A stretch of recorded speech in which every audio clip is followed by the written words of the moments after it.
Hello বন্ধুরা, আজকে চলে এসেছি চিংড়ি মাছের মালাইকারি নিয়ে। আমি এর জন্য নিয়েছি অল্প চিংড়ি, দুজনের মতো। নিয়েছি টমেটো, কাঁচা লঙ্কা, আদার পেস্ট, পেঁয়াজ কুচি আর নারকেলের দুধ পেস্ট করে রেখেছি। এবার একে একে আমরা চিংড়িটা মাখাবো। দেব লবণ,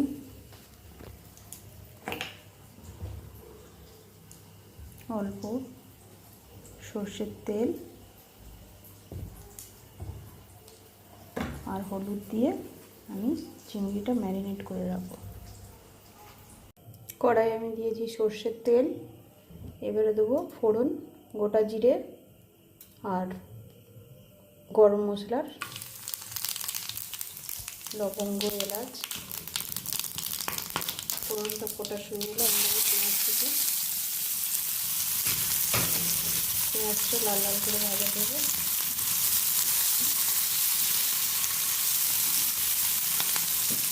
রান্নাটা আমি সর্ষের তেলেই করছি। পেঁয়াজটা হালকা ব্রাউন হয়ে গেছে। এবারে আমি দেবো রসুন, আদা, কাঁচা লঙ্কা, টমেটো একসঙ্গে পেস্ট করে।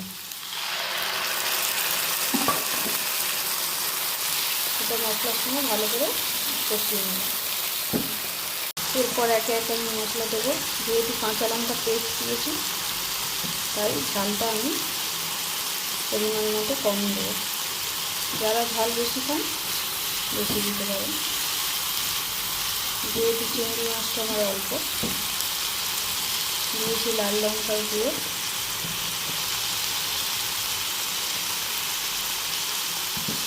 এবারে দেবো জিরে দিয়ে 1 চামচ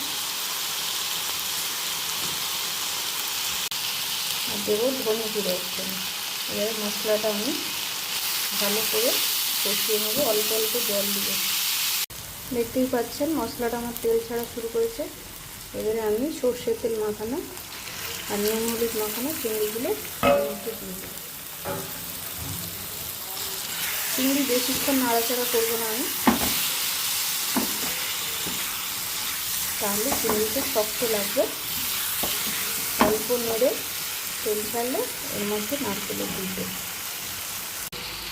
চিংড়িটা এই পর্যায়ে এলে আমি এবারে ঢাকা চাপা দিয়ে 2 মিনিট নাড়াচাড়া করেছি। এবারে আমি নারকেলের দুধটা দিয়ে দেবো। কেউ চাইলে শেষেও দিতে পারেন, কিন্তু আমি এখন দিয়ে দেবো যেহেতু আমার কিছুক্ষণ চিংড়িটা সিদ্ধ হয়েছে। কেউ চাইলে টক দইও দিতে পারেন, আমি টক দইটা দিই। এবারে আমি কিছুক্ষণ ফুটতে দেবো। দেখুন বন্ধুরা, আমার চিংড়ির মালাইকারি রেডি।